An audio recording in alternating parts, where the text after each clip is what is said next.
Genesis chapter 18 verses 20 through 32. Let not my Lord grow angry if I speak.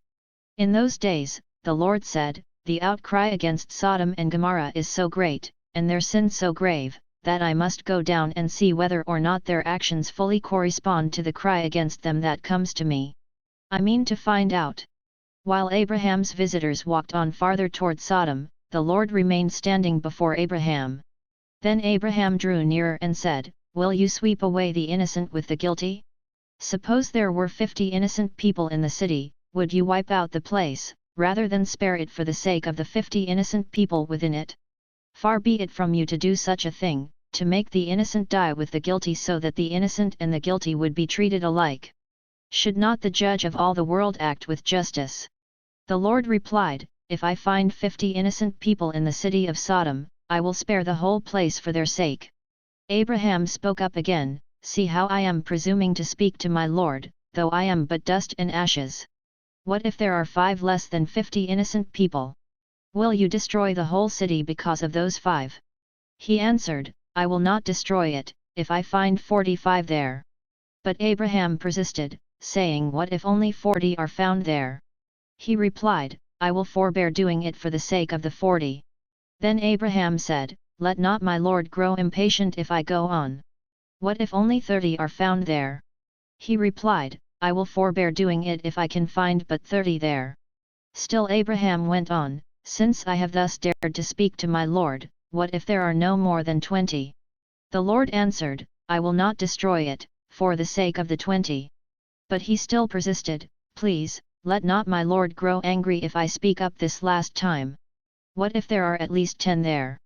He replied, For the sake of those 10, I will not destroy it. Most of today's reading deals with Abraham appearing to bargain with God. Why appearing to bargain when it seems clear that is what is happening?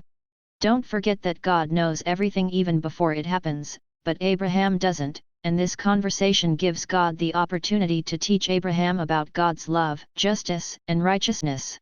Abraham is worried that he might offend God when he says, Please, let not my Lord grow angry if I speak up this last time.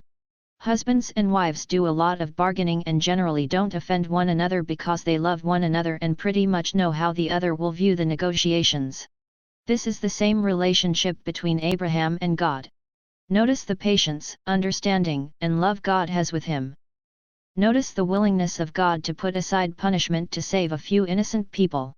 The Lord passed before him, and proclaimed, The Lord, a God merciful and gracious, slow to anger, and abounding in steadfast love and faithfulness. In God's time and in God's way the guilty will be judged.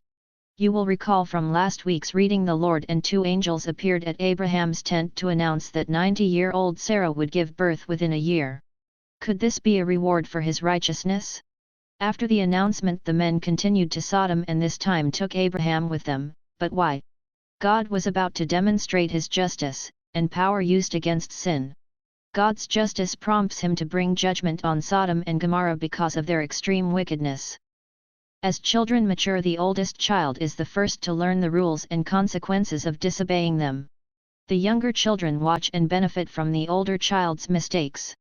If you see the older child break a rule and receive an appropriate punishment, the younger child is not likely to repeat the older child's wrongdoing. That is exactly why Abraham was invited along.